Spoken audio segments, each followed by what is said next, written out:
So, welcome to 365 Days of Amazing Stories with Theo Mir.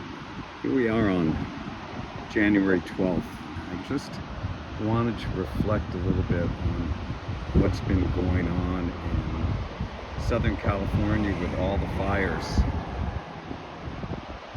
Really sad that all these beautiful homes are being burned, all these resources are just being incinerated, creating a really toxic outpouring of materials into our environment.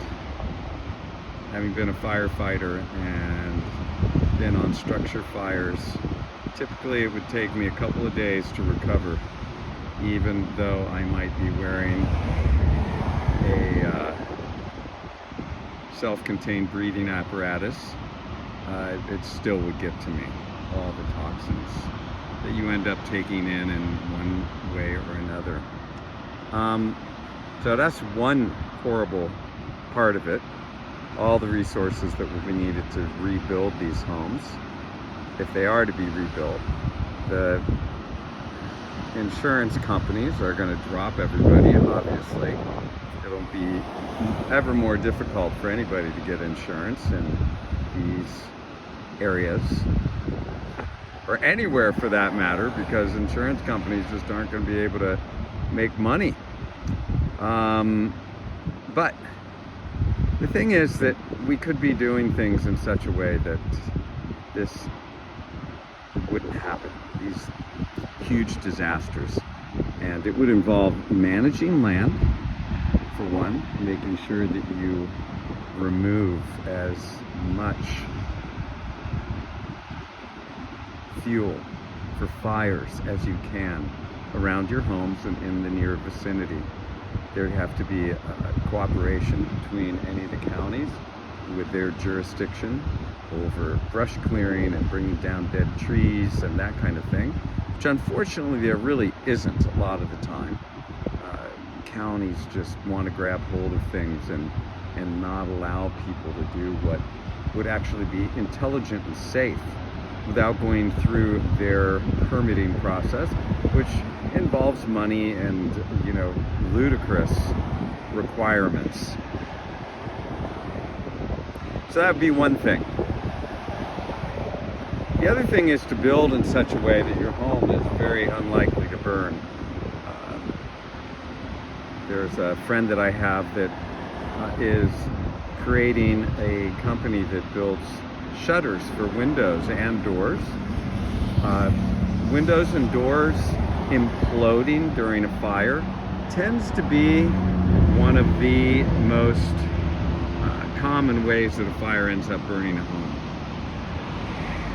So if you can keep windows from imploding by covering them up with material that is going to be relatively fireproof, you then create a situation where your home is less likely to burn, much less likely to burn. On top of that, if you build with materials that are non-combustible, stuccos, metal roofs, tile roofs, concrete tile roofs, this kind of situation is going to create a likelihood that you're going to end up with your home. Sprinklers on the roof is another thing that can help, but then you've got to have an adequate water supply. And when you've got firefighters that are coming in and trying to use hydrants and limited water supplies, then this becomes a problem as well. That's why it's so important to build your home out of fireproof materials. The other thing is to get some training. Know what to do, have a safe zone that you can stay in, preferably an underground room that's completely dissociated with your home. Best thing is that it's probably made out of concrete, has a couple feet of earth all around it, and some kind of fireproof entryway with an air supply inside. Old scuba tanks work great when they're at the end of their life. You can get, one last fill and put it in your fire shelter. You can be out there with a feeling of confidence this way to defend your structure. And if it gets out of hand, you've always got that fire shelter to run into and you know, get away from the whole gnarly situation that's out there. So these are my recommendations.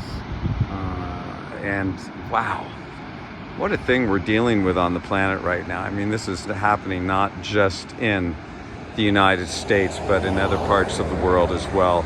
These horrendous fires as climate conditions change, less rain, more dry landscape and fire-prone landscape. So here I am, kicking it back as sun sets on January 12th, 2025. Hoping for better days ahead for those people that have lost their homes down there in LA and for everywhere in the world that were affected by these changing situations.